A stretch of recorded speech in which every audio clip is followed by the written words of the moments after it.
right. Welcome everyone to another hour another couple 2 hours now. We are at our new time and our new place, the Cosmic Queen, building black love beyond incense, wine, and candles. Check one. Can you hear me? That's all right. We're experiencing a little bit of a technical shift in time, but we're all good. We're ready with it today. So again, this is the Cosmic Queen presenting Building Black Love Beyond Incense, Wine, and Candles, everybody. Tonight's show, we're going to get a little into it tonight. We're getting right to the juicy stuff. Our topic of the evening is mandingos or bedwenches, mandingos, and comfort girls. How to tell if you are one and what to do about it. Now, I do want to make sure we mention we've got some good sponsors with us today. As we line up our commercial breaks, we'll be able to hear from our sponsors. And we did get an endorser because the Cosmic Queen loves to spread that black love and build our black loves with our black businesses. Our first sponsor of the month is My Grow Connect, your plug to a greener life. My Grow Connect is your resource to connecting with each other for everything gardening and growing. Have some volunteer hours you'd like to trade for a little bit of work, for a little materials. Have some materials you'd like to trade for some volunteer hours, some leftover vegetables, and all kinds of gardening and gardening related tools and materials. Go to mygrowconnect.org. That is my grow GROW connect CONNECT.org. That is mygrowconnect.org. And that is your plug to a greener life. All right, we also do have a sponsor. I'll flip it around a little bit. It'll be a little hard to see on camera. Our endorser is Oni by the O Factory. She makes a lot of delightful handmade pieces of jewelry. It's a little hard to see on the camera. We'll talk about it next week. We'll have Oni in to actually discuss this piece that she was so kind to bring us. And it has something to do with I like to call him the Grand Cheeto. It's in that little house up the street. Had a little comment like loving to grab ladies by the pussy. Well, this basically lets you know that pussy grabs back. So think about that before you start grabbing at it. Pussy grabs back. And that is a gift by the delightful Oni of the O Factory, your place to get it. Get it O. So let's get it on. Let's talk about these topics of the day. I like to do words of the day, quotes of the day, topics of the day, book of the day. So our words of the day, we actually have 5. I'm getting really academic today. Let's start with bedwench. So bedwench is a term some of us who maybe like to be on our social media of our pro-black accounts. You often hear that term bedwenching. Bedwenching ain't easy. What do you mean? Am I a bedwench? Are you a bedwench? What does it mean to be a bedwench? Well, Urban Dictionary has a nice definition.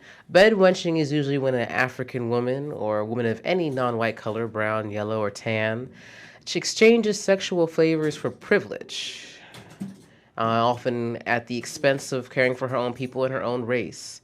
You know, a very good example of that, our film of the day to discuss that, is Django Unchained. I think you've seen that a couple times. I know Dick Gregory's seen it about 46 times.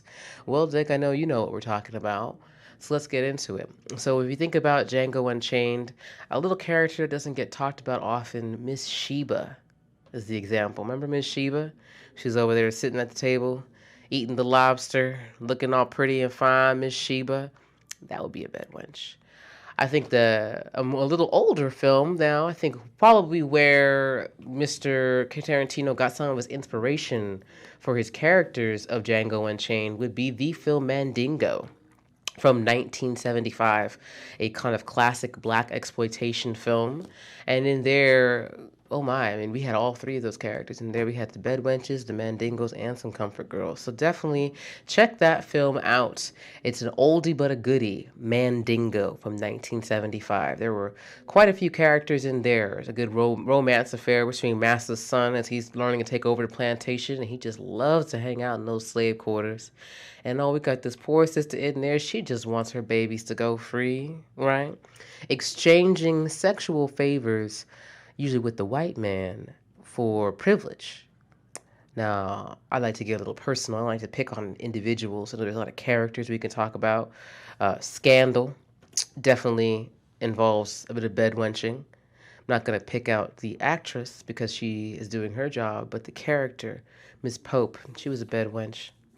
Wasn't she? Isn't she? I think she still is.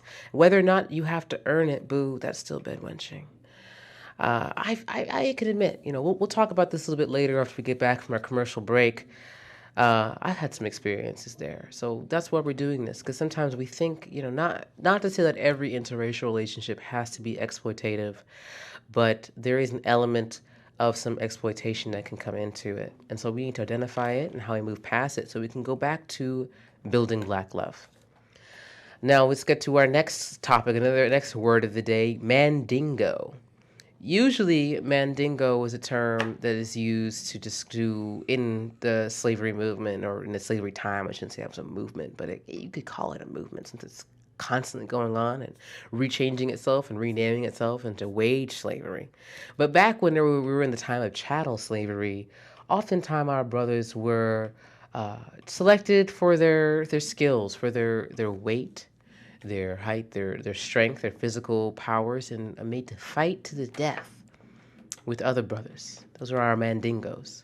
And that's one type of mandingo, fighting was a term. So you think about Django Unchained, as well as the film Mandingo, the type of mandingos we see in there.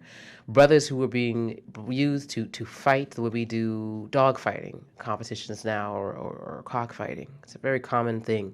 But when I'm talking about being a mandingo in this context, I'm talking about it in another way. Again, I'll refer to Urban Dictionary for this one. It's an African male who knows he's got a large penis. There we go. We got the film up there, Mandingo. For those who are watching live, you can see the image of that's the film, the 1975 film Mandingo, where we had our primary protagonist was being made to be a Mandingo fighter. But within that, he was also being used by Massa's wife, if we could, also as another element of Mandingo we're talking about here, which is when our brothers are being used for their backbones, for their spines, and for that BBC, if you will. It's also a sexual trend. Have you heard of Mandingo parties, Mandingo clubs, swinging clubs, and of course the constant BBC with the white girl theme in pornography. That is kind of where that comes from as well, that exploitative element of using our brothers for their body parts. A lot of times, now it's not just, of course, the cave Beckys, the cave beasts, the cave wenches who use our brothers in this way. We sisters can do it too. We sisters can definitely exploit our brothers and just use them for their BBCs, or use them for their backbones, for their wallets, and it's just as exploitative there. And as we go on to it, let's think about our comfort girls, our next word of the day. Another theme as well in Mandingo, though not discussed as much in the film, and more discussed in Django Unchained. Pardon me. Excuse me, getting a little hot in here. But definitely in the film Django Unchained, you have discussion, if you recall, the character Broomhilda, Django's wife, was discussed as being a comfort girl, right? After she was scarred with that R for runaway on her cheek, she couldn't be in the house anymore because of all the scars on her back from being whipped and the scars on her face. So she'd be a comfort girl. Recall a very dramatic scene towards the end where she's cast on the bed, letting the weight with tears in her eyes, and hears footsteps coming, and she just was prepared for the worst but praying for the best. And thankfully our hero Django comes and saves her. Come on, baby, it's me, and takes her right on. What a loving moment. But a lot of us sisters, we've been used as comfort girls. So what does that mean when we're a comfort girl? Well, we have to understand that historically, when you look up that term, comfort girl usually means a group of women that are singled out, often by the quote-unquote enemy during a time of war. There we got Django Unchained on the screen there. For those who didn't remember, those are women who were usually used in times of warfare to provide comfort for the soldiers. So in the World War II, the Japanese would often use Korean women as their comfort girls to comfort them as they went throughout the war, because these men were away from their wives. And we got to think about that as well, as we as sisters are being used as comfort girls by these brothers. How do we know we're a comfort girl? Well, how do you figure that out? Does your man just call you up to vent and just bitch about his day and nothing else? Does he slide by in the middle of the night, get his little something, and then slide out? Does he just pretty much just use and abuse you? You might be okay with it. He might even call you wifey. That's a common term for the comfort girl. Baby girl, you my wifey. You cook him food so he has something to eat. But does he put groceries back in your house? You may give him a little sloppy toppy because you know he ain't feeling so good and it makes him relax. But does he rub your feet? Did he do the same for you? Go a little chow down and did they take a bite of the clam? Does he do for you the same you do for him? You see, what we're talking about here are situationships, not necessarily relationships. And how to identify when we're in one. We've got two more words of the day as we move on before we move on to our commercial break. We want to make sure our sponsors get their chance to get their word out. But so we get into it. We'll speak into it well. So our next word of the day here, we're gonna get back into the men, and we're gonna talk about you guys, fuck boys. Mm-hmm. I went there. Fuck boys. How to know if you're dealing with them. Now, we got a good example up here coming on from the comfort women as we dealt with them again in Japan, the Japanese internment camps, or not Japanese internment camps, but the Japanese during the World War II, right? They used usually Korean women because if you did not know, Japan did a lot of mess ups up there, part of that axis of evil with the Nazis. No, within World War II on the other side, right, in Europe, there were all kinds of women being used as comfort women for the Nazis as well. And again, so we got to see ourselves as being as a part of war. But getting to our next word of the day, we've got fuckboy. Also fuck girl as well, right? Let's be fair to both sides. And what is that? That's when again these are exploitative terms. So it's when someone's really taking advantage of what you think is love, showing you think you're showing love to them. You think that you're in a loving relationship, but in fact, they just kind of want to get the basics, get some money, get some pussy, get a little dick for the fuck girls out there, get a few dollars and get a new iPhone. But they don't want to get to know you for real. They don't really want to get to love you. They don't want to get to be a part of you and what you're really about in life. That, my friends, that's kind of when you're dealing with a fuck boy and a fuck girl. And I know we all have dealt with that quite a bit. It's kind of shameful. You really think you've met somebody and they're really about something good, and then they hit you with that "what you doing" text, that WYD text, the "you up" text at 1:30. It's a shame. And then we got to get right back to our thoughts and our hoes, our that hoe over there, that thought over there, that person over there. And again, just think about this as an exploitative term.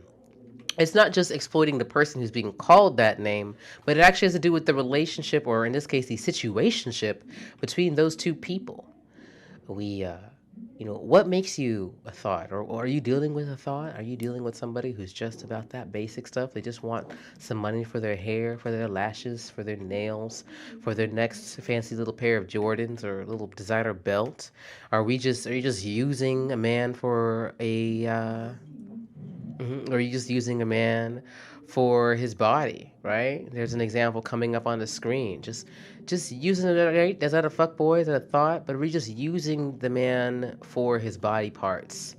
And in a lot of ways, are we being used for our body parts? We got to understand this. Now, we're not going to focus too much on this in the show. We should have some callers, people calling in. Hopefully, people told me they would, but I know we got people watching live on air. But how do we get into this and how we build this up and how we think about this is we start from this place of what to remove ourselves from. Now, if you've been following our show for the last 2 weeks, we talked a lot about what it means to be in Black love. Last week was our show Quit or Be Acquitted, talking about what to quit as far as primarily jobs. So in this place, we're talking about what to quit as far as relationships.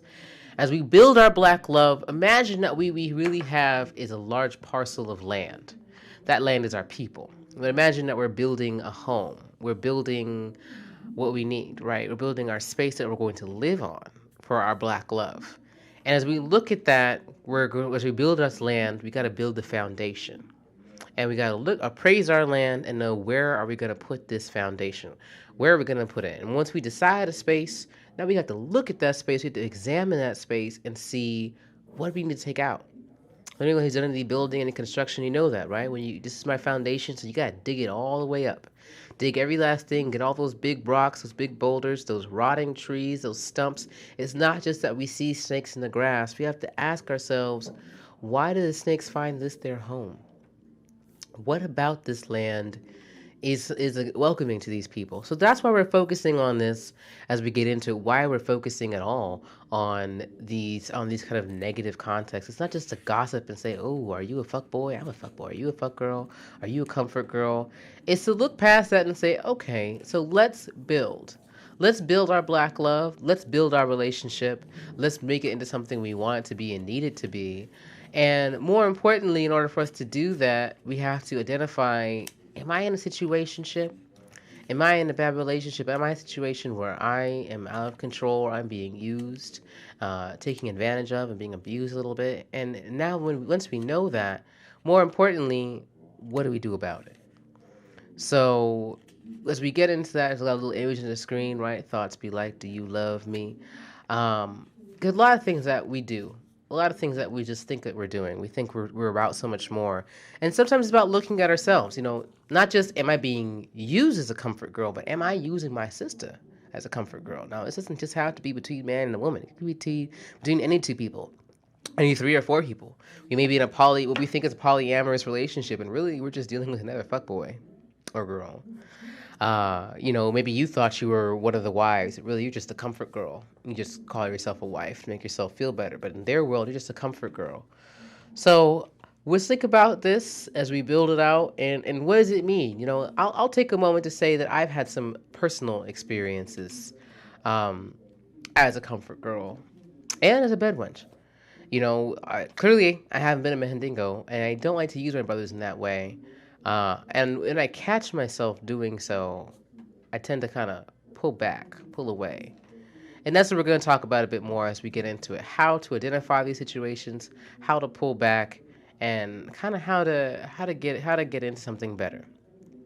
But in a moment, we're going to take ourselves a quick commercial break and let our sponsors have their chance to get their little airtime, and we'll be back in about 5 minutes. Okay, hang with us.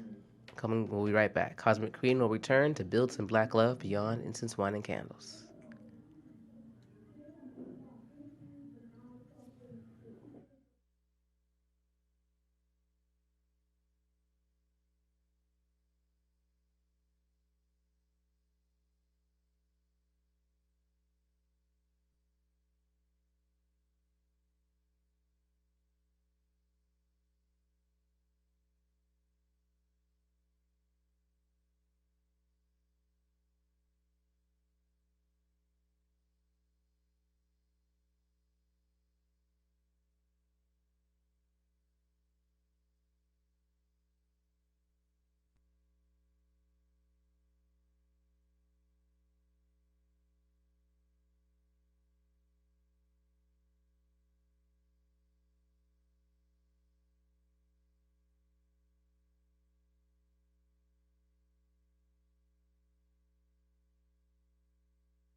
Hello?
Back on the air.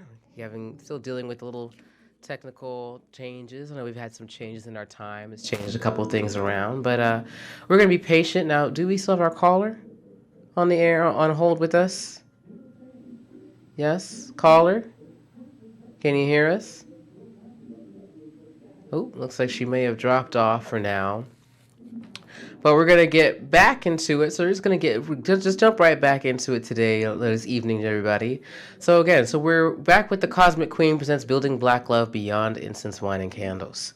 So let's start with the beginning topic here. Our first topic of the day, bed wenching. I'm gonna just get a little personal with it and just talk about the basics of what I've done and my experiences, and why is this important. When we talk about building black love and in a pro-black community, that's one of the first kind of questions that comes up. Can I be pro-black and still date outside of my race? Can I be in an interracial relationship? Can I be with a whatever it is, someone who doesn't identify or seem or look, for example, like they are of melanated, right? And what do we do about it? Well, let's just go say, I guess I talked about myself, my own personal experiences. I had a relationship, a good long one actually, with a literal African American, which might make some people upset to say that, but his father was a sixth generation Afrikaner, and he had immigrated to the U.S. And therefore, his son is the more literal definition of an African American. By that definition, actually, to give him the full name, he was a white Jewish African American because his mother is Jewish. And so we were in a relationship for a good long time, without giving away all my personal details and goodies. There was definitely an element of where I wasn't being happy. I wasn't being satisfied by our relationship. And when I would bring this up to him, and I would tell him, hey, I'm not really happy. I'm not getting what I need. We're having a good time and having fun, but I'm not really being pleased much here. His response was, well, I'm paying for everything. I drive you everywhere. I pick you up after school. I was in college. He would wait after class for me and pick me up after class, and he would be sometimes even there with a sandwich, which is, that's nice. I honestly admit, brothers, for the kings out there, for my future husband who's listening, that's a really good way to keep a woman for a good long time. Waiting for me, having the car nice and warm for me right when I get out of class, with sometimes even 2 sandwiches, just the way I like them, already made for me. But that was his feeling. Hey, I pick you up, I drop you off where you need to go. I am getting you food, buying you things. When your shoes got run down on your birthday, I took you out for a $200 shopping spree. Isn't that enough? Isn't that enough for you? I do everything for you except please you. Why couldn't you just live with that? Well, because you kind of putting the cart before the horse, my friend. The first thing you do is please your woman. The first thing you do in a real relationship, is make her happy. And I felt like I was doing the right thing. I was being honest. And what I had done initially was not being honest. I didn't say anything when I wasn't being happy. I didn't say anything when I wasn't being satisfied. And I let our relationship continue for a good while, just taking the advantages of what was coming from our relationship, the perks of being taken care of, being comforted. And what we call bed wenching, quite simply, And I definitely, at that time, my life was not in a pro-black place. I was very, I wouldn't say confused. I was very confident and certain of what I thought I was and what I wanted to be. And that was a black woman who wasn't comfortable or happy being black. You'd press out my hair, and I didn't like it when it was in an afro. I loved my dark skin always, but definitely wasn't, you're going to see me wearing any onks or saying peace and blessings, or just really being with my community. I wasn't interested in promoting and patronizing black-owned businesses. It didn't matter to me as long as the product was good and the price was right. And that's where I was in my life. And what I came to realize after some time was, this is not a real relationship. This is not a loving relationship. I went to him and told him, as his woman, I am not happy. I am not satisfied. I am not getting what I need in this relationship. And his response was, well, deal with it. I'm doing for you? Aren't I doing enough? Why don't you just be happy? Why don't you just stop complaining? That's bed munching, that's what that is. And I didn't have that name at that time to call it just that, but I knew it wasn't right. And I approached him multiple times and very bluntly just had to tell him, listen, I need you to change. I need you to do something. I need you to read some books, study some classes, talk to some people, talk to whoever, but I am not satisfied. And if I am not okay with us being in this, what I thought was a loving relationship, if I'm not being satisfied. So when we look at this and say, well, how can I, if you're sitting there as the non-black person in a relationship with a black woman, and or black person at all, and you're wondering, am I bedwenching my wife? Is that what's going on? Well, we see these images online. If you've been following my Instagram as a Cosmic Queen, you see I've been posting some things talking about that, right? Images. There's a photograph. It's quite salacious, actually, of a white man with his hand all the way up in this woman's legs, right? Just shamelessly, you know. Is that okay? That's not okay. What do we do? You're thinking, well, I braid her hair, right? I buy her food. I make her delicious things. She's not my bed wench. Well, ask yourself, do you go to Black Lives Matters rally? Not like necessarily that rallies and marches matter, but do you all patronize black-owned businesses? Do you encourage that? Would you, with your children, make sure that they were raised on the entire black history? Which cookout, whose house did it go to for the family reunion? Which cookouts did we go to? These are the kinds of things to think about. I'm not going to sit here and tell everyone that your relationship is wrong or it's right and that it always is going to be a certain type of way. But within that, we do have to look and say, okay, well, how do we rectify the situation? How do we get better? What do we do about bedwenching and bedwenches? How do we handle that situation to make it better? What do you do as a sister when you look at a situation? You say, I think I'm bedwenching. Am I bedwenching? Well, you ask and see, well, is this equal? Is it right? What do I need in a healthy relationship? And am I getting that? And if I'm not getting what I need in my healthy relationship, can I tell my partner and will they do what they can? So take back to my example of what I was dealing with my ex-boyfriend. I told him I wasn't being satisfied. Now, the ideal response in a healthy relationship would be for him to say, well, baby, if you're not being satisfied, how can I please you? Oh, looks like we got a caller on the line. Can you hear me? Hello, caller? Hello, caller. Caller, are you with us? Hello? Hello? Well, yes, hello, sir. What's up? Hey, how you doing, brother? I'm all right. How you doing, my sister? I am quite well. Quite well. Well, so let's again. So we're talking tonight. Our topics are bedwenches, mandingos, and comfort girls. How to know if you are one and what to do about it. So, brother, have you ever had any experiences with this? Seeing sisters dating men of other races, thinking they're bedwenching, or maybe you yourself being sought out by women of other races just to be a mandingo? Well, I've never been outside my race, my sister. I look at myself as the true original man. So I've never been outside my race. I used to often want to because I see they be having a little, fat, they be having their butts looking like black women and everything like that. I ain't know how to say it politically correct, so I'm going to just keep it raw out here. Big old booty with a smile, right? That's poison. They be having that fat ass, man. I ain't even going to lie. I know we live, but is that okay to say? That's all right. We get live in the studio. We get loud. We get live. So they be having a fat ass looking like my black sisters and everything, and I'm still a man, so, I see shapes. I like it, but then now, they starting to, I'm starting to attract them, and I don't know if it's because they want that mandingo thing or what, but now I'm so in tune with my blackness. I'm like, man, I don't, I ain't really, and I used to lust for that. So what kept you with the sisters? But I ain't had no experience with them, and then maybe I'm thinking I was just having this little realization, I can't give you too much information, but yeah, I don't have a lot of money. Mm-hmm. So maybe women have been using me for my thing, man. You know what I'm saying? So maybe I was the comfort dude. So I mean, how do you think that how does that make you feel? Like how do you have you been in a situation where you think you've been like the comfort man or the mandingo? How do you maybe looking back now? How have you identified that situation? How did you know that that's what was happening? I'm trying to put it in perspective right now, my sister. You know, it's hard. It's hard. Yeah, it's hard to come to that realization.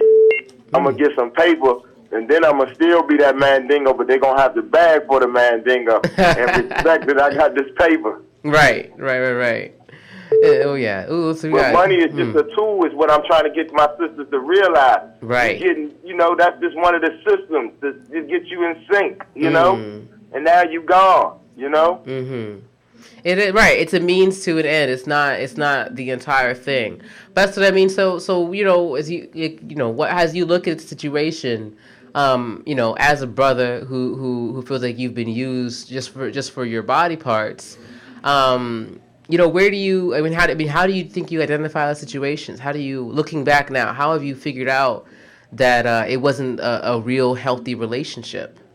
Where it took some abstaining and to just, refrain from anything, some time with myself to get to this realization and everything. And so now, like I said, I'm processing and everything. So now, like I said, I'm definitely going to have to abstain and then make sure I'm working on myself, getting my things together, not necessarily just money-wise, but just where I want, my dreams and passions and everything like that. And so then, and still, working on me and everything like that, still refraining. So, and that do occur again, I know now, okay, let's just, put some space in between it and see if this is what you really want to do. You know what I mean? Yeah. So I don't have to feel like that, Right. So I keep trying to, like I said, put space in between it and take it slow, because I'm not really, and sometimes if I do fall and slip in there, you know what I'm saying, I might be, and then I'm like, oh man, let me come on up out of this. This is wrong. You know what I'm saying? Because she don't even deserve it. You know what I'm saying? Because all she gonna do is abuse it and just want that and don't value me, the person. That's right? I think that's a very key point in here as we look at this. Like, how do we move forward? How do we build and do better? Is that we abstain? I think that's a very key thing that you brought up here. It's not not waiting till marriage, but like you said, just slow things down a bit, right? If someone's just using you for sex. Someone's just using you because you got that strong black man's black backbone. You gotta, pull out the backbone from the situation. Offer her other things, right? Now let me flip the question, if you don't mind, a little bit. Do you think you have ever, now looking back and taking a moment to reflect, have accidentally, maybe unintentionally, otherwise, use sisters in that same kind of way? Come to them just to as a comfort girl. You're out there, you're fighting this war, you're struggling. Go on. I'm a pleaser. What do you mean by that? Huh? What do you mean by that? I get the job done. You get the job done. But that's what I mean. That's what I mean in that way. Like, so you. No. Like, all right, let me go ahead and get a little more in depth what I'm saying. So what I'm saying is, I like to whisper in the ear and make the girl tickle, down beneath. I want to make her feel good. I ain't trying to get mine, so how could I use the woman when I'm trying to, be, at her disposal, basically. You know what I mean? I see. Yeah. I mean, that's interesting to think, though, because in that world, when we talk about things like this, these kind of conversations can often get really trapped in the negative, and we don't want to vilify our brothers. So it's useful to have a man on here who's saying, I don't use women. If anything, I like to be of service to women, which is really, to me, what is a healthy relationship. So let me ask you this, brother: have you been in what you would call a really healthy, fruitful relationship with women? Like, what do you find to be that difference between where you're giving to them because you love them and you're trying to do for them versus where they're just taking from you? Where do you find that line? Kind of gets that's what I shut it down on them, because it's not healthy, and I don't like being used. So then that's what I'm saying. It always comes to that means to that end thing. Like, okay, you want money and meat, and I don't have money to give you, and I'm tired of giving you this meat, which you're not appreciating me because I don't have money. Right. So it just gets shut down all the time. So I guess you could say I haven't had any healthy relationship. Oh, that's a shame. per se. Yeah. Yeah, So, and it that's happens. a sad reality. How about that? You know. It happens. It happens. Hey, if you had, and maybe you'd be doing something else on a Friday night. So I guess if right, that's probably why I'm sitting here as well because I had nobody try to take me out on a Friday night. I'm like, all right, I guess I'll just be here. Okay. Now, Yeah. can I ask you, brother? Can you hang on with us for just a moment? We're gonna go take a little commercial break and let our Commercial sponsors break. a All right. chance. Just stay on hold with us for just a moment while we let our sponsors have their moment. Okay? All right. All right. Thank you, brother. We'll be back with you. All right. Okay.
good evening. We are back here with the Cosmic Queen, building our black love beyond incense, wine, and candles. Caller, are you still with us? Our caller man. Did we lose the caller? Oh, seems like we lost the brother. That's all right, brother. He may call back or he may not. Well, as we were talking about, if you recall, as we did phase out of our caller, we were talking about how there are some good brothers out there. That's a really good point. A lot of times when we talk about relationships amongst our people, it can turn into a big spitting, poison, fighting, yelling match. Oh, niggas ain't shit, he ain't shit. Now that bitch is trifling, she's just a thought. That's why we're talking about these terms. Let's talk about them. That's why we got to get into it. Because we need to heal past this point. So sometimes we got to take that moment, right? And we talked about, so he was talking about how a lot of times he likes to be of service to women. It makes him happy to please women. So he doesn't really he doesn't use women in that way. He maintains his distance. And I think what's important to know is, the question actually I had for him was, well, what do you do when you need to vent, right? What do you do? What do you do when you have that feeling that you just gotta bust a nut, right? I just gotta get something out. I want to do me. Now, I do believe I recognize his brother's voice. I do believe I think I know who he is. And if he's the man I think he is, I know he loves to hit the gym. And that's the thing where we got to channel these energies elsewhere, right? We talk about abstaining from sexual intercourse when you feel like it's being used in a way that is derogatory and demeaning towards you. And other ways of channeling these energies elsewhere. Where do you go for comfort? I know for certain. I definitely used to have my best friend, my male best friend back in the day when we used to be our comforts for each other. We both call each other up and bitch and whine and vent for hours on end. And when we stopped being friends, I had to learn that my real friends, my real friendships with my sisters, they can only really handle about a minute, maybe 2 minutes of me venting, and then they're done. And that, I don't know if that was healthy. That's fair. And so occasionally my friends will tell you, I've called them up and been like, girl, can I vent for 1 whole minute? Yeah, okay. And then I go and on and on and on. And then I get it out and I go back to, so how are you doing today? Right? That's kind of what we gotta do. When it comes time for you got a little bit of that energy, you got a little bit of extra sacral chakra energy going on, you got a little too much build up in your reproductive organs, push that down to that root. Take it to the root chakra, push those energy down a little bit lower and exercise. Work your body, right? Or even yet, push yourself up higher towards the yellow chakra. Take it to your digestive system and withhold, abstain. Try fasting. It sounds crazy, and I talked about it in the first episode, but fasting since I started fasting, and today's one of my fast days. I love to fast when I have a show. It helps me stay a little more clairvoyant. When I fast, I almost entirely lose those desires for the excess. The desire that tells me, oh, I need to just rub one out, it's gone. So consider that. Now, I do want to address, we got a question since our caller has left us or had to move on to the rest of his evening, and maybe he found a way to celebrate his black love. I did want to get into our question. We got a question. A sister wrote in a question, Miss Cookie Miller wrote in a question saying, because women tend to hide things like incest and other dehumanizing sexual experience, does that allow for more of these situations, and these situations that we talk about like comfort girling and bedwenching, does that allow that to continue? I want to say that question again a little more succinctly. Now, because the question by the caller or by the writer is, because women hide incest and other dehumanizing experiences, does that allow for more of these dehumanizing experiences to continue? Us bedwenching, being used as comfort women, comfort girls. Does that relate? And wow, can I just first say, Cookie, what an amazing question. Thank you, Cookie, because you got us crumbling all over the place on that one. That's a very powerful question when you think about it. Very deep, very real, and I think very true. I think yes, Cookie, yes. I think it is the case that when we women, we like to cover things up. I think it's an element of what makes us feminine. If you look at our genitalia in that way, our wombs, our womb. A lot of our energy is built through our womb. I talk about this in another book I'll bring up later, A Sacred Woman by Queen Afua, the guide for healing for the feminine body and mind and spirit. She has a lot of talking about the womb and womb healing. If you think about the elements of our reproductive organs, women, it is hidden, right? What makes us is hidden. Even our place of pleasure, the clitoris, 95% of that is inside of us. All you see is that little bitty nub that sticks out the tip, and we think that that's the whole thing, but there's actually a huge wishbone going on underneath it that's hidden, and all we see is that little tip that comes through the top, and we think that's all of it. But 90% of what gives us our pleasure is hidden. We think about what goes on in reproduction, completely hidden, right? You have to make microscopic cameras and insert them in places that light does not shine just to have any idea of what goes on. And so I think it is the case that when we take that to ourselves and how we handle situations, it manifests itself in that we desire to keep things hidden. We have a desire to keep things under wraps. Especially things like incest and other dehumanizing activities. And I love that you brought this up, Cookie, because I've got a whole show lined up talking about these kinds of things. In fact, that's one of our topics for not the next show, but the show after that. We're going to get into more family issues and how we as sisters, as our queens, have done a lot to keep our black families together.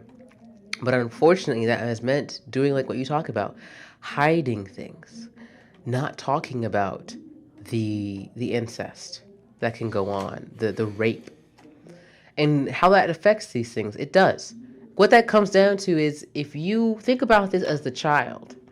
Now, if you are the young boy growing up in your household where, let's say, mom and dad just didn't get along, or maybe mom had a couple of dads because she was being a comfort girl a little too much, right? We talked about this. Some of our brothers have never seen our mothers being loved, so they don't know how to turn around and love us as queens, as sisters. So if you are a young boy, and I can't imagine what that's like because I'm a woman, but I can just put myself in that seat. You're a young boy growing up, and you see your mom, men coming and going, taking what they want as they please. You've got 6 kids and all got 6 different dads, maybe. And you never, that's all you knew growing up was just being used and exploited. And perhaps one of mom's boyfriends like to visit one of your sisters at night. Perhaps it may have even been one of your cousins, your uncle. This happens quite a lot more frequently than we want to talk about it. I know my movies of the day had been, we already had a couple movies and films. We were talking about Mandingo, right? Django Unchained. But another film that brings this up is The Color Purple. I think it's a very classic Alice Walker book and movie that talks about this. How there was a lot of incest going on in that family, right? If we think about the protagonist when she was coming up, she was being raped by her father, or who she thought was her father, even bore children by him. And he would just sell these children to a preacher couple who couldn't have children of their own. But that wasn't being talked about. That was being hidden, right? Not being discussed. Even her sister, saw things were going on and still didn't really, what did she do about it? What could she do? Could she go to the community? Could she discuss it there? And what is it like as a brother when you grow up with that? How does that relate to this? It does, because when you are a girl, imagine, think about that character, the sister. I'm sorry to say I'm forgetting the names right now of all of the characters of. I know we have our protagonist and what she dealt with, but imagine you're her sister, right? The sweet, light, bright sister who, and that's colorism, which will be another show. Trust and believe. Why the dark-skinned sister was chosen to be raped, while the light-skinned one was seen as too good for that, too precious, too sweet, to just be treated and demeaned in such a way. When that happens, and as that happens, how do we grow out of it? How do we stop being that? How do you grow? You grew up your whole life being raped by your father, or the man you knew as your father, or maybe you grew up your whole life seeing your sister being raped by the man you know as your father. How do you as a sister go out there and build some love? The only examples you've seen in your life are toxic. That goes back to what our caller had said. You abstain. You fast. Fasting not just from food. You fast, you abstain from your sex. You fast and you abstain from certain relationships, even from your friendships if you have to. Take some time. Go into the cave of you and spend a little time by yourself and see if maybe you can heal yourself. Heal thyself, as Queen Afua has said, right? Because only you can heal yourself. That's how we solve these problems. We heal ourselves. And we look to examples of what's a good relationship. Now, the struggle, right, as you talk about this in the media, is that the examples in the media are being fed to us, are feeding to us unhealthy examples. We've got some movies, even more movies, not just the old movies that have come out, but ones that are coming out. We saw Loving as an example, right? That movie was being pushed everywhere. I could not get on YouTube without Loving coming up, because I'm sure YouTube, being that it's in cohorts with Google, which knows everything about everybody, do know and believe Google knows I'm a sister, and Loving constantly being pushed onto me. If you don't know about the story of Loving versus the state of Virginia, about an interracial marriage and their struggle in the Supreme Court to build their relationship, but right, and now it's being presented as a true loving relationship. But if you actually looked into the history beyond the film, that their relationship wasn't that loving at all. There was some abuse going on there. There was definitely some bedwenching, some serious abuse going on in that relationship. When you look at other films, I've seen United Kingdom is a film that's currently got to come out. I'm not endorsing this film at all.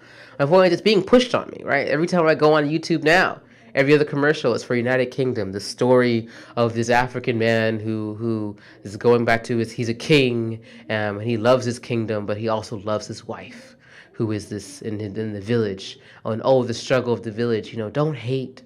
Love trumps hate, right? Will pussy grabs back. And this love, it's about black love, and there's no black love with non-black people, involving non-black people. It just doesn't add up. You can do cave love, you can do Neanderthal love, you can do Arab love, you can do Asian love, Latin love, and Latin love especially may involve black love because Latin people are black. But there's a uniquely black experience that needs to be addressed and needs to be discussed. And it's not, so as we think about this, how do you build that healthy relationship when we've been hiding these things? How do you, if you grew up in a household where you're being treated this way, how do you do this? How do you build? Now, in a moment, we're going to go to our commercial break, and we're going to hear more from our sponsor, from My Grow Connect, and you'll see there's a little bit of ad space. So if you're listening and you own a black-owned business, or you know somebody who does, and you think that what we do over here about is what we are about, contact us. Contact us at the Cosmic Queen at BBL, Cosmic Queen BBL at gmail.com for more information on how to become one of our sponsors. But we're going to go and take a little quick commercial break and give our sponsors a chance to shine. Thank you.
Good evening. We are back with the Cosmic Queen, building black love beyond incense, wine, and candles.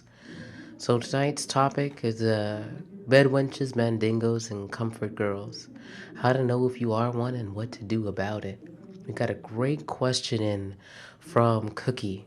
She was asking now because women tend to hide things such as incest and other dehumanizing sexual behaviors, does that affect or relate to how we end up in these situations? We're talking about bedwenching here, comfort girling, and so forth. I think it's a very good point. So we were talking about this when we went to our break. We were talking about how we get in a situation and some common examples of such. For example, the color purple is a great example, and what it's like to grow up in a situation. How do you handle that when you grow up in a situation where you're constantly seeing um, this kind of, I'll just be blunt, sexual depravity. To be real, how do you do that? How do you build, right? How do we get into those positive, healthy, loving relationships when you grew up and had a lot of experiences seeing the negative ones? A lot of it, what it comes down to, which is what our caller had said earlier, which is a bit of abstinence, right? A bit of just pulling back, saying no, saying we're not going to be involved, taking a little time to yourself, and looking for healthy examples of love. One of the things I was also mentioning as well is a lot of the media, for lack of a better term, brainwashing, even at times, supplanting. Media constantly trying as hard as they can to fill our images, fill our heads with images of what they're trying to push. And we can definitely get into why. And now, if we're viewing this live, you're viewing it live. I know later on this is going to get on the internet, it's going to be on YouTube. And while you're on YouTube, there's just so many other places to go. And people who are doing, I think, much better videos than I could about why. The simple term is just, the propaganda, the fuckery is the term we like to use for it. Where to turn us all into mixed babies. To spread out that Negro blood, if we could use such a blunt term. Thin out the bloodline as much as possible so we still look light, we still look white to kind of maintain more white purity while still getting the benefits of our melanin. A lot of works of Dr. Francis Quest Welsing talks a lot about this, the genetic inferiority of the recessive gene that causes these cave beasts to be so cave beasty. It is albinism that is just mutated. There really are the mutants. And this is a recessive gene, like blue eyes, like light skin, like blonde hair, all recessive genes. Now, what does that have to do with these elements as we build our black love and our sexual dysfunction? What we have to understand is there's a reason why there's just so many examples of bedwenching, right? So much in pornography. Now, we know the media, the people who control the media, and why we have things like eLife Media, right, is to have our own control over our media. But the people who control the media, they know what works. Just like how we have the name of the studio in here 15,000 times, how I'm going to tell you over and over and then get into the show to call in at 240-455-5934 to call in and be on the show.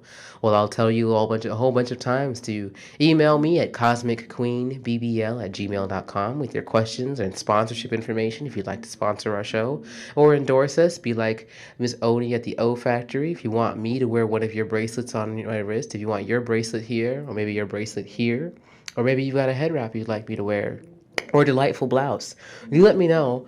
I like to shop, but I'd rather wear your blouse than wear Banana Republic. I mean, I do like Banana Republic. Don't get me wrong. It's kind of a bad habit of mine, especially when they go on sale. God, I can't resist a sale. But I'd rather wear yours, right? And I'd rather you endorse me. But we're gonna repeat that a lot. It's gonna sound maybe a little tiresome. I'm gonna constantly say it over and over again because we know repetition works. I saw, there's people like to think that a 2-hour movie isn't gonna affect the way we think, but think about how many billions of dollars have been spent on Super Bowl ads. There's a reason for that. Why would we spend billions of dollars on a 30-second ad? Because just 30 seconds is enough to influence millions upon millions of people, right? So think about these movies, these TV shows. We like to watch Empire. I think that's a good example of what Cookie's getting to in her question, right? If you watch I don't watch Empire, so I can freely admit that I'm just saying what I've heard. But when you do watch things like Empire, you'll see that there's not one example of a healthy relationship between a black man and a black woman. Now, for us as adults, we can watch it and just say, oh, that's entertainment. But for the children who might be in the room with us, that's not so entertaining. That's actually teaching them something. Now, not to say anything about the actors, but one of the many actresses in that movie, in the show, she's played a lot of characters who we may call comfort girling. She's had a little experience with a couple baby boys, right? Baby boy was, I think, the first time we really saw her on the air, where she was her and another lady named Peanut, right? Were really just the comfort girls for a brother who was out there fighting against the system, right? He wanted to get a job, couldn't get a job, was struggling in his hustle, and he needed a sister to give him a car to drive around, right? He needed a place to stay for the night that wasn't his mama's house. Even his mama was really being used in that way. And the moment she got a man, she started to push him out, right? Because she needed her own life. And that's what we got to do. So when we talk about these things, as we build these things, right? And that's one of the importances of that movie. What I like about Baby Boy, directed by John Singleton, and I can appreciate that film because it's written and directed by a brother. She's one of the youngest Academy Award-winning black directors ever for Boys in the Hood. Right, his first film got him Best Picture. That's an amazing feat. He don't have to repeat that. You've done enough. You can coast, but he didn't coast. He did films about us and for us and kind of by us. And let's talk about that as another way, right? But this constant, how do we build our black love? When you're watching shows like Scandal, a sister who can't be satisfied by a brother, and so she goes and Ben wenches for a married white man. How do we watch that every Wednesday, and then talk about building black love? I mean, let me look into the camera. How can you watch every Wednesday a story about, or it's a Thursday, whatever night it is? How do you watch a show about a sister who can't be satisfied by a brother and is wenching for a white man, and then turn around and build black love? How do you watch shows and movies, right, such as Loving and United Kingdom? How do you watch these shows and movies constantly and support them and promote them and build black love? How? How do you, and to get to the point of your question, Cookie, I think the real answer to your question is in the preamble, right? Because women tend to hide things such as incest and sexual dysfunction, sexual abuse. The key is not to hide it. Now, again, we'll talk about this in a later episode, but oftentimes we sisters like to hide these kinds of things in an effort to keep the family together, right? And to us, we see this as building black love. But let's go back to our house metaphor we used earlier in this episode. We talk about building a home, having the right foundation. But imagine now that you're living in your home. You're living in a relationship of black love. You're living in a black love relationship. But you go into the basement and it's a little moldy in there. You check and a little water's gotten to the foundation. It's getting a little soggy, right? We see the foundation slipping. The walls are leaning. And after a while, this home is in need of repair. You have to repair the home. Repairing the home might mean knocking down a wall. You might just have to do that. Just knock down a wall, perhaps. You might need to do things like gut out the house. Go live somewhere else for a little while, right? Go in a hotel. These are metaphors, but how do we use it in our situation of we building black love? How we build that into our situation is we take a step back and we say, okay, my husband is abusing our children. This is not, I don't care if he's taking good care of us financially. We've got this home. We need to get out. We need to address the situation right now. And what we need to do, queens, is get our strength, get our fellow queens If you've got to get every single man, woman, and every single other man and woman in the neighborhood, in the block, to burst into that room while the rape is happening, yes, that sounds horrible and vicious and disgusting. We want to ignore the situation. And I have been abused and wanting to just bide my time and close my eyes and ignore it. And how easy would it be for me to just not ever bring that up on the show? But I started out in the first day being willing to talk about it. Why? Because that is how we heal. And so there's some movies, some shows, movies out there. I didn't watch it. I heard one called Something Strange About the Johnsons, something like that. Story of rape and abuse in the family. It was an interesting situation from what I heard about it. Again, I haven't seen it, but apparently the son was started to fall in love with his father, and that turned into sexually an abusive relationship where he was raping his own father, and mom was acting like she didn't know what was going on. But apparently, before the end of the show, you can see that she does know what's going on. She's turning up the TV to drown out the screams. Horrific. Sister, that ain't right. That's not black love you're building. Okay? That's hatred. That's abuse. We have to have high standards. We have to have high standards for ourselves and everything we do. Mindfulness, right? There's this image. Now, I'm getting a little ahead of myself here, but I brought this with me for a reason. There's this image of two different things. There's in this book by Miss Michelle Wallace called, you hold it up in this way, called Black Macho and the Myth of the Black Superwoman, written by Michelle Wallace. Now, this book talks about what I've been talking about in a lot of ways, us building black love and doing it in our relationships. This view of black macho, meaning that in order to be a strong black man, you have to be 100% on top of everything, doing everything all the time. And essentially, we got to be your comfort girl. Now, the black superwoman isn't going to play that. And that's why a lot of our brothers, they stray, end up mandingoing. If you look at my Instagram, it's at Cosmic Queen on Instagram, at Cosmic Queen on Instagram. And you see my email address is on the screen, so you can email me if you want to advertise. Email me with your question like Cookie did. Email me if you want to be on the show. Email me if you want a product that you want me to wear. Just shoot me an email because you want to say hello.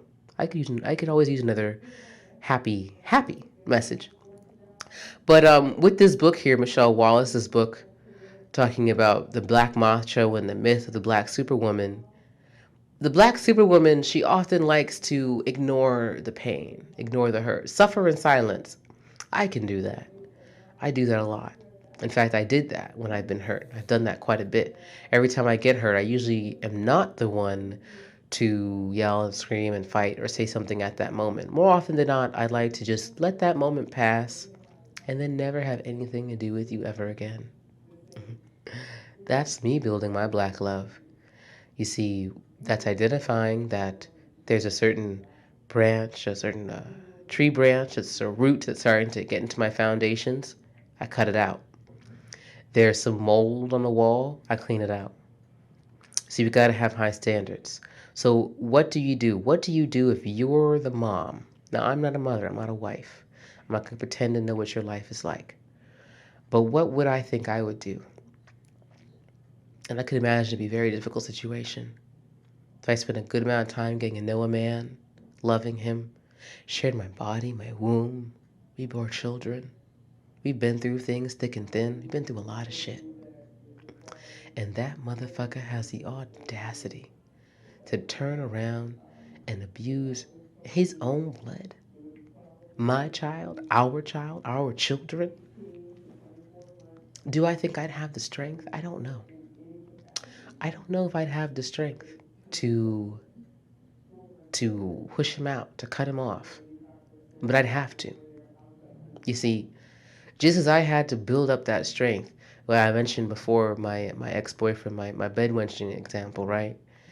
We had been together for quite a long time. In the time of our relationship, we had spent a lot of time together. I actually, I was his first, and I knew that. I was someone special to him in his life. And I didn't want to just leave him high and dry, right? I felt that I loved him, that I cared about him. But I had to just get out of there. I had to say, I'm not in a healthy relationship. This isn't right. I have to get out. Same thing for our sisters who are dealing with dehumanization, sexual habits, be it incest, be it anything. We have to deal with it. You have to see it for what it is. You have to talk about it. That's why we're talking about this here and today. We're not looking to be salacious and just gossip and say, oh, is so and so a mandingo? Is so and so a bedwench? There's a certain celebrity. Actually, certain celebrity I've already mentioned the movie he was in I'll mention the actress Taraji P. Henson. This is one of your first roles in that film by John Singleton about a certain baby boy. That certain actor has just recently gotten married, and it wasn't to a black woman.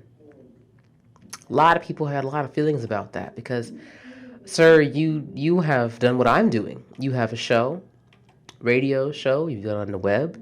You have also been on television shows talking about how we're going to build up our community, how to better ourselves, doing things where you're talking to us sisters about how we can do more and build and love. And yet you turn around and marry somebody who isn't one of us. What does that say? It says a lot. What it doesn't say. What it says is what it doesn't say.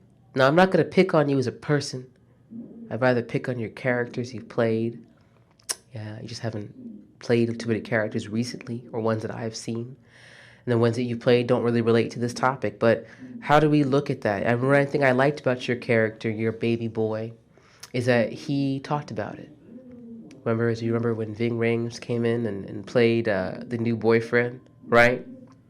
You said, you're not the first man to come in here, come in, beat up my mama, treat her bad, and I'm the one who has to stay here.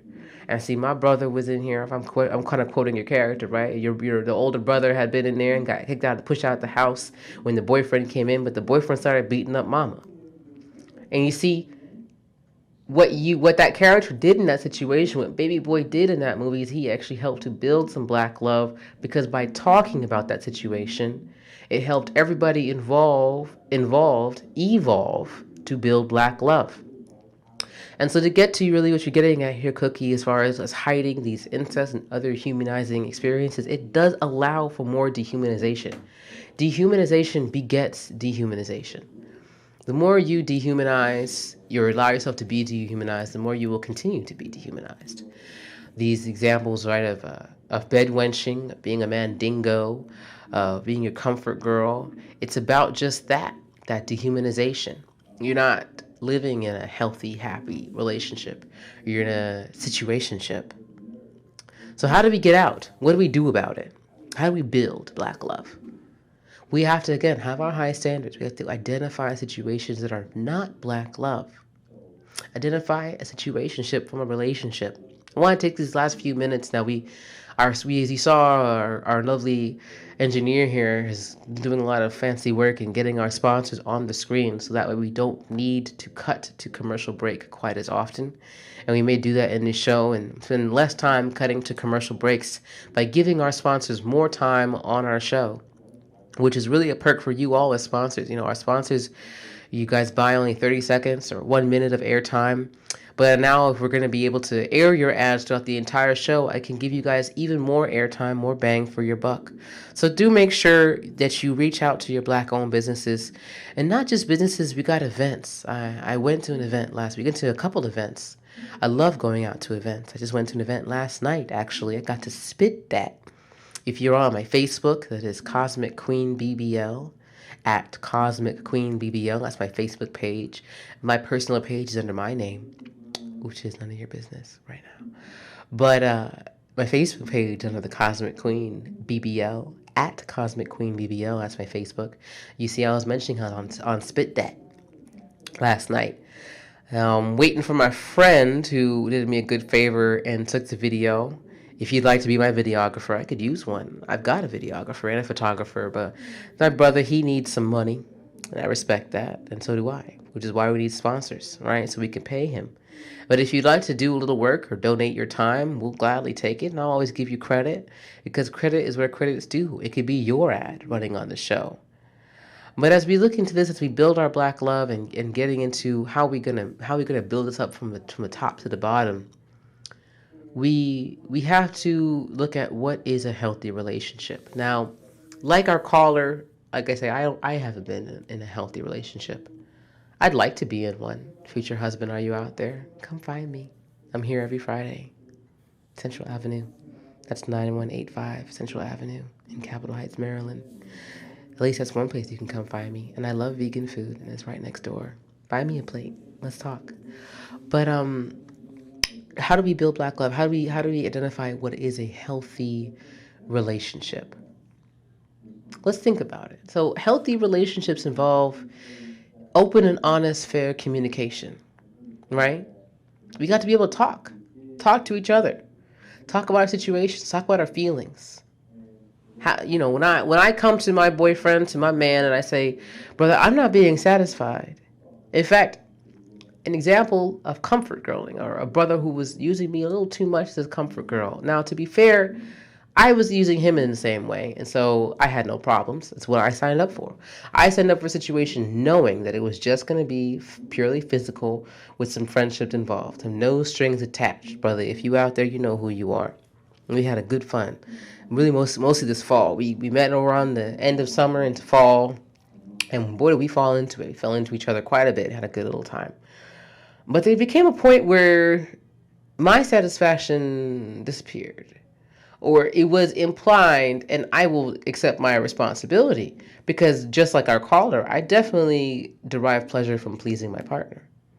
But I still need some pleasure. Can y'all relate? I just gotta be pleased, y'all. Come on now. I told this man multiple times, bluntly, via in conversation when we talked to him after we would have our fun. I would tell him in text messages when we would, or on the phone when we would talk, and just told him bluntly, "Hey, how come you don't eat out anymore? What's that about? Not hungry? What's that about? What happened? Oh, I don't know. Oh, yeah, I'll get you. I gotta go right now. I'll let you come over again and again and again. But still, clam ain't been ate, bruh. What's going on? What? I mean, I know you're coming over after dinner time, but you know, you know. So what did I have to do? I just had to realize my self-worth, realize my time, and it starts always from the inside. Always it starts from the inside. I can say that I'm worthy. I wasn't showing him that I wasn't worthy. And how I showed him I was worthy was by cutting that nyaka off. And I told him, the price of the seat of my table has risen. If you want to sit at my table, you got to pay for it. You got to pay for it in skills. You got to pay for it. I don't like to just get money for what I do. I'm not a hoe. I'm not a thought. I don't exploit myself in that way. Now, while I need money, because we live in a money-based system, I got rent and bills to pay, I prefer to earn my own money, which is before I would ask anyone to give me money, I would say sponsor my show. Even if that only means your name is going to go in the credits under sponsors. Even if you don't have an advertisement, a business you want to put out there. Sponsor my show. I'll still use that money for my rent, don't get me wrong, but I will sponsor you on the show. But with this brother, what I needed in payment was my satisfaction. The man he had some credit, but he racked up quite a bill that he wasn't about to pay. And so I had to cut off his line of credit. You see, that's what we have to do. But I had to look within myself and say, I'm slipping. I can say all day and all night how I am worth it. I am a queen and I have all this self-worth. I am so valuable and I am so high and I am so mighty. But if I am letting anyone treat me like I am low, then I am that low. You are as low as the lowest that you accept. Your value is based upon the lowest price you sell yourself. You see, now I can sell, say, this book. This book has a price, actually. This book, how much was it worth? What, $25? Nope. Ooh, it's an old book. It's only $7.99. Man, it must be old. Oh, yeah, from 1979. So back in 1979, I guess $7.99 was some good money, right? So this book was worth $7.99, $8 in 1979, which is still roughly $20 by today's estimates. Probably maybe a little more. Inflation is that bad, you guys. But this book came to me for free. So to me, this book is worth free, which isn't to say nothing, but it's worth the lowest you can get it for. Now, I'm putting it out here, Michelle Wallace, right? I'm going to support her and her work. Even though this isn't necessarily my most favorite book in the world, I did appreciate this book. I have my flaws with it. I don't necessarily love everything about her analysis. I think it's a little too academic, esoteric, and kind of highfalutin. That's my honest opinion, which no one asked for. I'm just giving it to you. But you're worth the lowest you sell yourself for, right? This blouse I got secondhand. It's worth what I got it for. This if you give anything away for free, and truly free as in for nothing, then that is what it's worth. Nothing. What was put into it is worth nothing. Now, you can give something away without money and it still has value. For example, this lovely sponsored bracelet. This bracelet is sold for $20. This is a $20 bracelet. It's worth $20. Now, because she gave this to me without asking for money, does not mean that this is worthless. What she is getting is sponsorship or endorsement. I am letting you all know. Go get Oni. Go Oni of the O Factory. And we're talking to her. I hope she's going to come on next week. We're going to actually have her here in the studio next week. We're going to talk to her, as well as Miss Anika Hobbs. Oh, sorry, actually not Anika Hobbs. I know she wasn't able to make it today, and she won't be able to make it next week. So we're going to work with Anika to see if we can get her in. She is the creator, the curator, the owner of Nubian Human, who ran the Black Love Experience where I met Miss Oni and got this lovely bracelet, who hosted the Black Love Experience. The Black Love Experience being the event that really inspired this very show, which is why I need to bring Anika on. So for those of us who are watching, who are viewing, the store is Nubian Human. Contact her, email her, Facebook her, Skype her, whatever you gotta do, whatever means, snap her, let her know she needs to be on here. Now I asked her and she is busy tonight. I understand she can do what she can do. Let's make sure we know that we want her on the show. But how we build ourselves up, right? How we build our worth. What you are worth is worth the lowest you sell yourself for. If I am allowing a man to come into my home, because that man came into my house, he came into my house, sat on my couch, drank my water from my very nice little glasses, and got my services without giving to me, then that's what my services are worth. Nothing. Because that's what he gave. Nothing. And so I can sit here and say I am a queen. I can sit here and say I am the best, I am the greatest, and don my respect and sit up with my upright posture and say I am worthy. And all that is just talk. Because when I'm walking that walk, when it's time to walk the talk, when it's time to do what I said I'm going to do and be who I came here to be, I am just another comfort girl. I'm just another girl. You come to in the slave quarter, take a drive through the slave quarters, and swing by this old Pickaninny's house and get him a little loving and leave. Because that's what I let him do. I took responsibility. I said, I am not a comfort girl. In order to be not a comfort girl, what that means is I have to not let a man come here and get comfort. So I had to tell him no.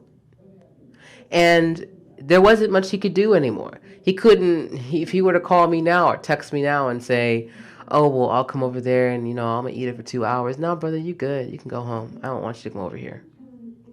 The fact of the matter is, as a man, too, this is important why you as brothers have to see, am I using these women as comfort girls? Am I using sisters? That's your own worth, too. What you put out reflects what you're taking in. Why do you feel the need to dump and vent onto someone else? Why? Why is that so important? Well, when you look at the history of being a comfort girl, it comes from war, right? We saw earlier with a little clip is usually the Japanese soldiers used Korean women as comfort girls during World War II. The Mandingos, during the time of the slave trade, used other sisters, other slave women as comfort girls, right? That's where these terms come from. So what war are you fighting? Who are you fighting? Which kind of fighting are you? Are you fighting the war against white supremacy? Now, it might sound strange for me to say, but what my tactic has been, if you read The Art of War and learn after fighting 100 battles, how not to fight them anymore, don't fight. I don't fight white supremacy. I ignore it as much as I can, and I build black love. That's why this show is called Building Black Love and not Fighting White Supremacy. I'm not interested in fighting anything, anyone, at any point in time. I don't want to fight. I want to build. That's what we're here to do, is build. So when you find yourself wanting to call up a sister and bitch about your day, bitch about your job, oh, my boss is just on my nerves, always making me work. Oh, man, my mom, my dad, my brother, my sister, my auntie, my uncle, my sons, my daughters, my baby mama drama, my ex-wife. Oh, it's so tiring. It's so tired. I'm so tired. Oh, my goodness, girl. Can I come over there? Can you rub my back? Why are you even in these situations that you have this much to vent about? And you see, when it's time for me to call up my homegirls and vent, I got to get that out. I got about 1 minute of their time before it becomes excessive. And if I catch myself venting over and over and over again about the same exact thing, 99.9% of the time it's because I'm not going to the source of my problem, going to the root. Go to the source of the problem. Talk to your boss. You afraid of getting fired? Why are you afraid?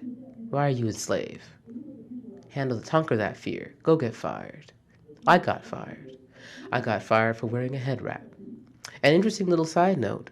I was actually on the phone with Miss Cookie earlier before we were talking before the show started on my way over here. And I was actually just talking about how I had just gotten fired from this job for wearing a head wrap. And you want to know who I ran into? You want to know who? The very sister who was sitting up in that conference room full of tears, weeping and hooping and hawing about how mean I was to her and how horrible my head wrap is. She was there. She was like, "Hey, how are you? Oh my gosh, so nice to see you. And I see you with your thing on. You look so nice." I recognize that. I thought I recognized that. Well, how have you been? You know, it's so crazy because I was on Facebook and I saw your name and I was just thinking about you and I was like, I got my busters here. Bye, bitch. I'm not gonna be fake. I'm also not gonna be mean. You see, now, lady, let me take a moment and go in a little bit on you if I could, because I can and I will, because this is my time, my little platform. So I'm gonna take a moment. I'm gonna take a moment, y'all, to use y'all as a comfort for a second and vent, just for 1 moment. Go to the source.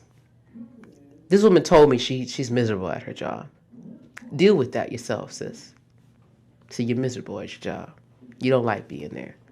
You're so happy it's Friday night. That means you get to spend 2 days away from that place before you got to come back, right? But my thing is, why are you miserable at work? Because, see, your misery came to me. Because you were miserable at work. You couldn't stand me being happy. All the things you complained about were not really complaints. It was me being good at my job. So when you are miserable, you tend to spread misery, right? Misery needs company. Happiness needs no one. Happiness is content on its own. Needs nobody. Wants no one. That's why oftentimes when you're single and you're most happy with your life and you're enjoying yourself, that's when people start coming to you trying to get a part of that, right? Because you're attracting them with your happiness because you need no one. But that misery, sis, you were miserable. And you dared to think you were going to bring me down by letting me go. I'm happy you did. Because, you know, if had that not happened, had I not been fired, I would not have been at that little restaurant that day. I would not have met Miss Abena, who's hopefully, I know she might be able just to now tune in coming from another time zone. I would not have met Miss Abena, and she would not have told me we wouldn't have had the lovely conversations we had. Without those conversations, I wouldn't be here today. I wouldn't be doing what I love to do, being who I came here to be.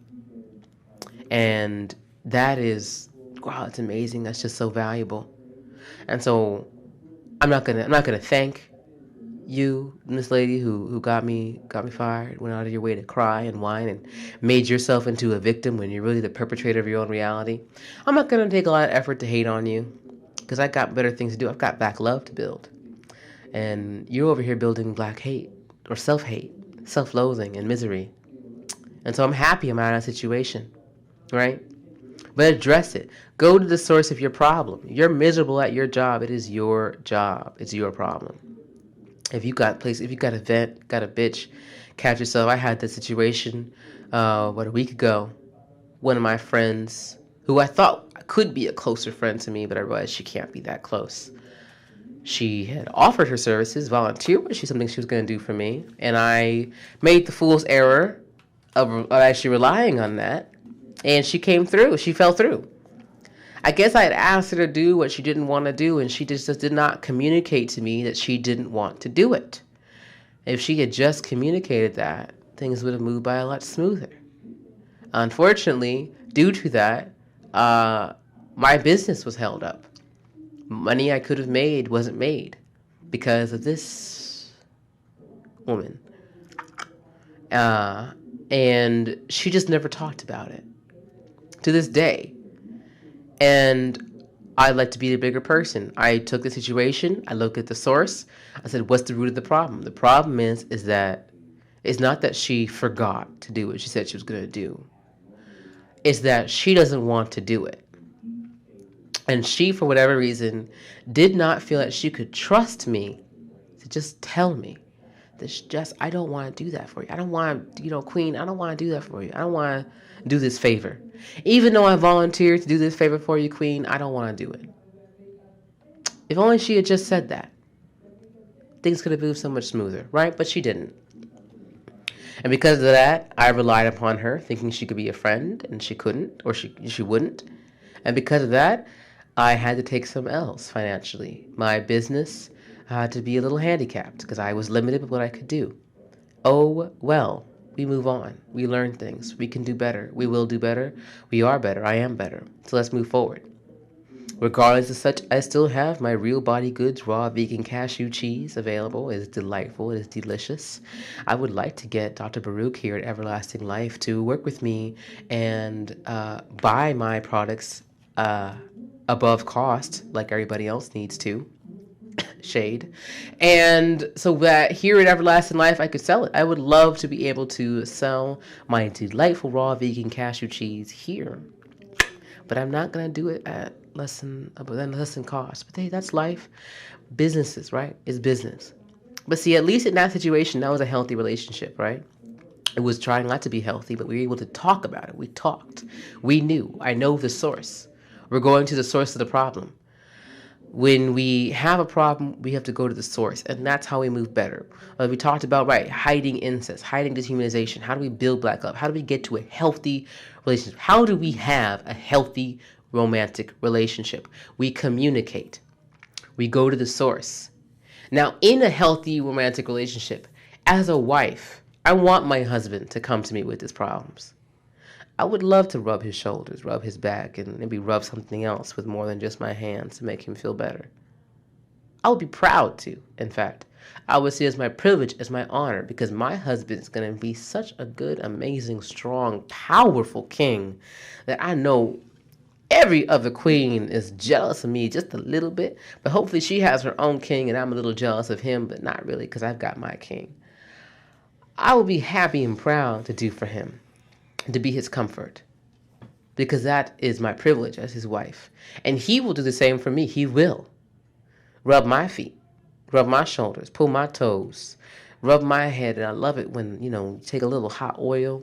If I take this head wrap down when I got my twists in and get your fingers all up in that scalp with those big man hands and just rub the top of my head. Oh, I would be delightful. Delighted. I would love to come to him and vent and complain and tell him about my day for about 1 minute, because I should never have a day that's so bad that I need to vent and complain for longer than really 1 minute. I mean, let's think about that, y'all. Why are we venting and going on and on for hours on end? There's a problem. Solve the problem. In that healthy relationship, my king, he will come to me as a queen. We will build our love together. And that's the difference. You see, we'll not only just vent and bitch and complain, we'll also rejoice. He will come to me with the good news. He'll say, "Oh, my queen, what a wonderful day we've had. Look at what we have built. Look at the money we have made. Or maybe not the money. Look at the resources we have. Look at our harvest." We're going to use we terms, right? It's not going to be, "Oh, what a cruddy day I had." It's going to be, "Oh, queen, what is going on in our farm? Don't you know some of our workers just could not come in today? I think we maybe need to hire someone else," etc., right? That's that difference. We are building together. It's not coming to me to complain about your baby mama and your baby daddy and all your problems, all your kids and what's going on and just bitching and complaining. It'll be releasing, discussing. We're going to come together and build. We're not going to be venting about our children. We're going to be discussing together over dinner at our table every night. How are we going to help our children? I've noticed that our son is having a little trouble focusing, and we're doing the best, but we're having trouble keeping him focused. He needs to learn how to focus. King, how can we help get him focused? Well, I don't know, Queen. I was struggling with that, right? That's the difference. He's not going to just come over to get a plate. No, no, no. We are having dinner. We're going to be in our home together, and I will cook what he brings in from our land, from our farm, and we will eat at the table together, king and queen, together, side by side at our table. That's the healthy relationship. And so when you look at where you are in your life, at your situationships, as we wrap up our show, we've got a few more minutes on air before we go to our closing credits and be done for this building of our Black love today. So as we wrap up our show a little bit, and take the next 5 to 6 minutes that we think about as we build our Black love, let's look at how we take a situationship to a relationship. As our caller mentioned, when he feels like he's being used and abused and exploited, he pulls back, right? He withholds the D. But what I didn't get a chance to ask him is, what do you give in exchange? And see, the brothers who've called me up just to complain and bitch, the brothers who've come over just to take advantage of what my body has to offer, it's not that I'm against doing that, brother. It's that take me to dinner sometime. Come over to my house with some medicine. Come over with some food. Come over with something green. It doesn't have to be vegetables. It could be that broccoli. It could be that cannabis. It could be those greenbacks, right? Some cash. Just bring something, right? Bring to the table. That's a healthy relationship, not just a situationship. You see, if all you come over here with is negativity, coffee, cigarettes, and a nut to bust, without even busting any of my own, right? Knocking some of my walls down for a minute, that's unhealthy. That's abusive. That same situation, however, could have become a relationship had he lended his ear to me to hear about my day. This is a brother, he's called me up a few times to bitch about his day. And not to say to bitch, he likes to talk about his daughters, his daughters who he loves and how much he does for them, which is great. But did you ever take time to hear about my day? Ask me how I'm doing? Ask about how my family's doing, how my mom, my dad, and my life is going? No. But that would have been the healthy relationship thing to do. To ask me about my day. That's how you build, right? Ask me about my day. I'm vegan. You don't have to eat food when you come over. Even if you never ate food, bringing food, that's how you build this relationship. Because that shows me that you care about me eating, my life. And that's that difference. Do you care about me? Really? Do you care that I get enough food to eat so that I will let you fuck me? Or do you care that I have enough food to eat? Period. Because right now I don't. So if you're that future husband, you're that king here watching this show, thinking, how can I help this queen unless you got everything? Bring me some groceries or go buy me a plate. I really am. I fast because I need to, because I need to save food, and I fast because I need to, because it's good for me. But right, how do we build that Black love? How do making sure she got some sleep. If your lady tells you she's tired, she needs to go to get some sleep, but she still wants you to come over, then breaking her back open to put her to sleep maybe isn't the way, right? That's being a little greedy. Sleep with her, literally. I tell you, the best sleep I have gotten in my life is with some arms wrapped around my stomach. You know, a nice little warm arm, warm hand on my belly, an arm I get to rest my head up against the pillow. That's some good sleep. That's some real comfort, right? That's a real relationship. That's how we build those kind of situations. That's how we build a healthy relationship. So we look at our situationships, we think about what makes a man a fuck boy, right? That's that what you do in text and 1:30. Now, had we been texting since 6 o'clock, how are you doing? What's your day? Oh, I'm going out. I'm going here. I'm here and there. And if, let's say, for example, you know that I'm out dancing and shaking my booty with my friends, and you hit me up at 1:30 saying, what you doing? Because you know I'm out. That's fine. That's in context. That's not fuckboy behavior. That's relationship behavior because we've been talking or texting since 6 p.m. So let's think about this. Now, if you're sitting here and it's Friday at 4 o'clock, right now I know it's a little late, but hey, it's just after 9 o'clock right now. So you're sitting here Friday night around 9 something, you listen to the show and you're thinking, man, I was going to hit Shorty up at about 1:30. And now I'm thinking like I shouldn't because that's a fuckboy kind of thing to do. Well, what you could do is text her right now. Hey, how you doing? What you up to? You may not be trying to see her until 2 a.m., but just contacting her and being honest and real. And see, you might realize when you talk to her that you don't like what she has to say. Because that's often the case, right? When you have somebody and you're listening to them and you're like, man, I don't want to hear her, right? Like our call was saying earlier, he gets tempted by some woman because they got them big booties. See, if you listen to your girl and you just hear womp womp womp womp womp like Charlie Brown, and all you're thinking about is them thighs, that ass, you know, how soft her hair is and it smells so good and her sheets are all nice. And I wonder if she cooked anything. I wonder if anything left over in the food. Is that all you can think about? You need to pull out, brother. I mean, you're not in it, but pull out situation-wise. Because obviously this woman doesn't have anything for you. Same for us as sisters. I've definitely been in that situation. And that's why I can honestly say that I've more likely been used than used others because I refuse to use another. It was, well, I don't know, I'm going to end this on this. I know we're getting on in our time here. We're getting a little close. We still got a few more minutes. But, you know, one thing I've definitely experienced, there was I'll wrap us up on this. There was a OkCupid experience. One of the reasons why I'm no longer on OkCupid.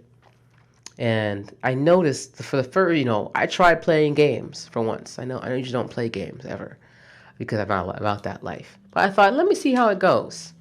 And it worked with this guy. The meaner I was to him, the nicer he was to me. And he started taking me out and buying me things and treating me nice. And if I just didn't have sex with him, he would do it. And then the moment I had sex with him, he would disappear. And then I would withhold and withhold and withhold. And I realized I couldn't do this anymore. I'm an honest woman. Me and this guy ain't gonna get along. And so eventually, I hadn't mastered the art of quitting, how to dump somebody, how to let it go, and let him just eventually lose his interest, right? So that's what we got to do. We got to look both ways at our situations. Look at your situationship. I did, and that's why I'm not in any. I am completely single at this point in my life, which is very rare for me, and I'm actually really enjoying it. So no future husband that you're going to have to try really hard and compete against me to get my time because I really enjoy my free time. But that's how we look in the situation. We say, and that's the thing we can look at to ourselves as we build within ourselves, right? Are you afraid of being alone? Is that what that is? Are you scared of being single? Please don't be. Know that the moment you get happy being yourself and yourself with who you are, the right person will come. My mother didn't find the right man until she was in her 50s. And people may accuse her, people have tried to accuse her of bedwenching because this man is white passing. But he's not. He's Latin American. He's Latino. He's a Mexican man. He just has a white father, a Mexican mother. He very much loves and appreciates his Mexican heritage. And despite looking white and being white, his entire life has always been dedicated to really actually building Black love. He's always worked in Black communities and done a lot of amazing work in helping the community. And he stays in his lane, which is why I like that guy. I fucks with him. He's helpful. He's supportive. He actually sponsored this show because he appreciates the need for this being on the air. He works with my mother, works with her, loves her, does not buy things for her, expecting her to give up who she is. She does not give up a damn thing with this man, because my mama, if you haven't figured out from me, is a strong, powerful Black woman. She is the queen mother, so you know she's got what she's got going on. And within that, I looked at her situation and I say, you know what? She's gone through some ups and some downs in her life. Her relationship with my father has gone all different kinds of places, mostly positive though. But she built her Black love through me and through her life. She found a healthy relationship. And so I say to all of those out there in our 40s and our 50s even, it's okay. Being single is being all right. Be happy. Get to the root of yourself and learn how to take these ideas into action. That's the topic of our next week's show. And that's really the theme as we close out this week. We have to turn radical ideas into radical action. Our lovely Rayshina, I want to take a moment to correct myself. I've been calling her Raynisha. It's Rayshina.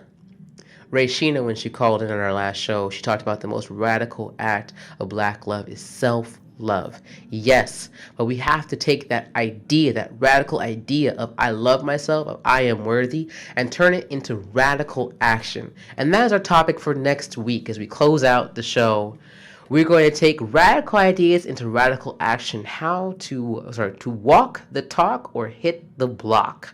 We're going to have, hopefully, Miss Oni of the O Factory is going to come on and hopefully bring up more of her pieces so we could talk about this lovely piece of hers. Our Pussy Grabs Back, Pussy Power. We're going to talk about more of her work. I know Miss Annika Hobbs unfortunately will not be able to come in. She has an event that week, but hopefully we can get her in another week. And other people, other sponsors. If you're out there, if you host an event, you have a business. I know there's some lovely events I've gone to. If you see me at your event, come talk to me at Cosmic Queen, at cosmicqueenbbl@gmail.com. That is cosmicqueenbbl@gmail.com. That's also my Facebook page and my Instagram. It's Cosmic Queen. You can email me again at cosmicqueenbbl@gmail.com. Email me your questions, your comments, your concerns, your endorsements, your sponsorships. We've got ad space. We're about to close out our show and go to our special sponsor of the month, our first ever sponsor, a wonderful example of Black love, our My Grow Connect, which is a Black owned and run business. That's why you've got to get on My Grow Connect. We're going to talk more about gardening and farming. And follow me as well. I have another persona, Winter Gardener. The Winter Gardener has her first ever column in the East of the River monthly magazine. We talk about gardening and food access east of the river. Yes, but we build our Black love. How we build is by supporting and loving one another. And more importantly, we have to take our radical ideas and turn them into radical action. World, you're just wasting space. I don't waste airspace on this show. I don't waste my time. Everything I say has to do with action. So we're going to walk out of this as listeners. We're going to take out of this as we go and look through. Make sure you stick around and watch these sponsors. Watch this PowerPoint. Give them their chance to shine because they deserve that time. These are people who have taken their hard work and their love to build. But think about how we can build our radical ideas into radical action as we build our Black love beyond incense, wine, and candles. We'll be back next week here at elifemedia.net. Friday night live, Eastern 7 to 9 p.m. Eastern Time. You can watch us. That's 4 o'clock for those on the West Coast, 5 o'clock for those in Mountain Time, and 6 o'clock for those on Texas Time. I know we got some friends who are going to be at South by Southwest who may be wanting to tune in next week. That'll be 6 o'clock. And once again, we'll be talking about how we can build our radical ideas into radical action. Good evening, everyone, and enjoy.